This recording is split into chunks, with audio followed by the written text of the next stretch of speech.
Hi, my name is Vanessa. Welcome to my YouTube channel. So I want us to talk about the phone calls, Bongani Danzi and Baloyi, because wow, Sana.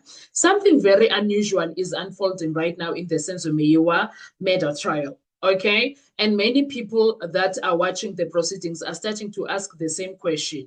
What exactly is the prosecution trying to prove with these calls? Because if you look closely, at the courtroom exchange between state prosecutor advocate George Baloyi and accused number two Bongani Danzi, something doesn't quite add up when it comes to everything. The cross-examination is unusually minimal. Instead of aggressive questioning, Baloyi appears to be doing something else, something entirely different to what we normally see in cross-examination. He keeps placing calls on records, or he keep placing call records on the court record, call after call, entry after entry, timestamp after timestamp. But here is where it gets interesting. Danzi is not panicking. In fact, he is doing something that really happens during intense cross-examination. He's answering calmly and pointing out discrepancies, and that has created a very uncomfortable situation inside the courtroom because the entire strategy of the prosecution appears to be revolving around phone activity while Danzi was allegedly in custody. But that immediately raises a logical problem. If someone is under arrest and if someone is being held in a police cell, how exactly are they freely making phone calls? And even more surprisingly, how is it that a person allegedly calling a police officer involved in their own arrest, which is Mabena? One of the names that suddenly appear in the call records is Sergeant Mabena, and that's where the courtroom tension started rising also, because now if the prosecution's version is correct, the court is expected to believe something extremely unusual, that an accused person who claims he was assaulted and detained by police was somehow still able to communicate with the very same officer. This is the same Mabena who clapped Bongani Danzi. Think about that for a moment because it doesn't make sense. Someone arrests you, they clap you, they abuse you physically, emotionally, psychologically, and otherwise. And then you still have the privilege of calling them on the phone. How? If that does make sense to someone, they need to explain it to me. It raises a basic question of common sense, please. Is that even a detention? Is that even how detention works? Is that how it works? You arrest someone, you give them your personal contact number. Normal detainees do not have access to a personal phone for starters.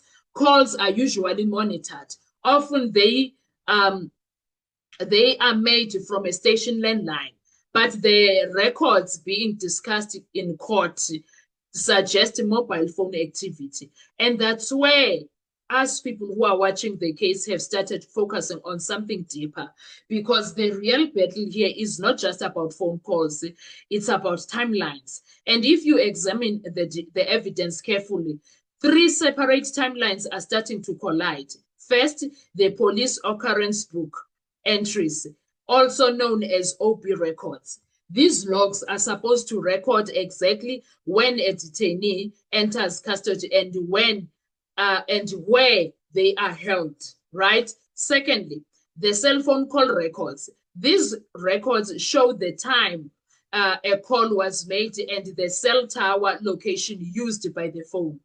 Thirdly, the timeline of photos and digital evidence that recently appeared in court. Now, here is the critical point. If all three of these or of those timelines are accurate, they should match perfectly. The phone location should correspond with the with the detention records. The timestamp should align with the official police logs. But if even one of those systems contradicts, contradict the others, the entire narrative begins to wobble because the courts rely on consistency between independent sources of evidence. Let's imagine a simple scenario, okay, if that one will work for those slow learners. The OB entry says Ntanzi was in Rustenburg police holding cells, but the phone tower show the device connecting from somewhere else. Suddenly, the question becomes unavoidable. Was the phone with him, or was someone else using it? And here is another strange detail. Many of these calls, many of the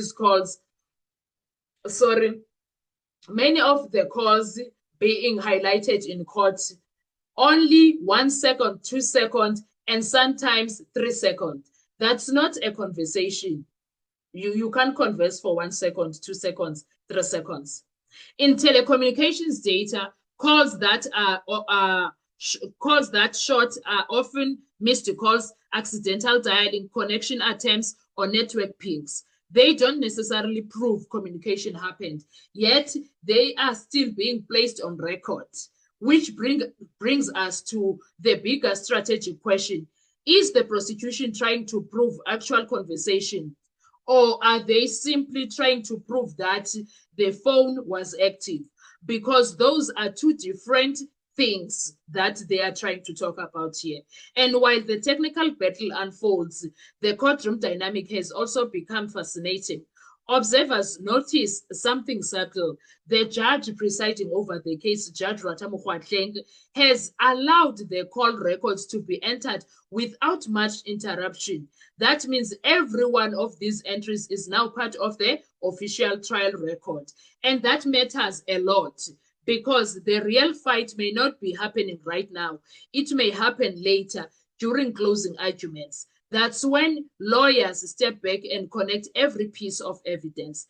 The prosecution might argue that the phone activity shows communication between Ntanzi and people connected to the investigation. But the defense could take the exact same data and ask a different question. If Ntanzi was in custody, if the OB entries say he was detained, if the towers show calls happening in a fixed location, then who actually had the phone?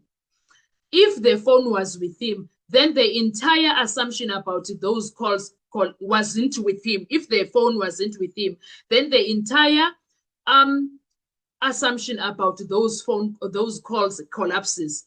That is why the defense may be quietly preparing what some analysts call a timeline trip or a timeline trip to a trap. Ne?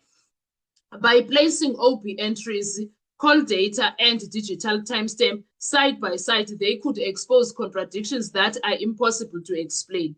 And in criminal trials, contradictions like that are not small details or are not small things to ignore. They create reasonable doubt. Remember that the court does not simply ask whether evidence exists.